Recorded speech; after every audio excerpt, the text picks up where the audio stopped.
Welcome to this Webisode edition of Cuse Countdown alongside Sam, Reis, and Hudson Ridley. I'm Srikar, Rajendran. Syracuse men's lacrosse taking on the top team in the nation, the Cornell Big Red. Sam, what do the Orange have to do to get a big win here?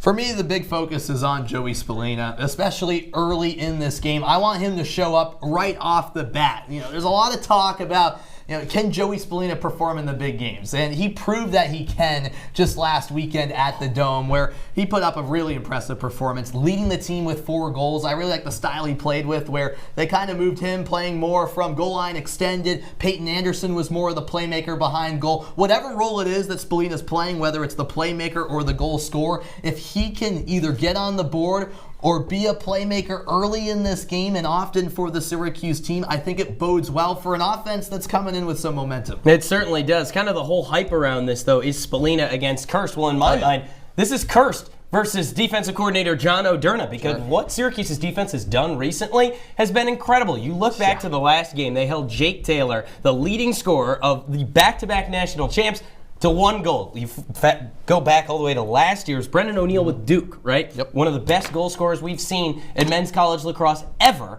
and they held him to just 1 goal. Again, what they do is they beat him to his spots. They need to do the exact same thing with CJ Kirst, because if they do, they're in perfect position to force tough shots. CJ Kirst does well with tough shots, but don't let him beat you too much. Well, do you think the Orange defense comes up big here? What's your score prediction? I certainly do. 12-9 the final score. I think this is a razor-thin margin, but I think the Orange get it done.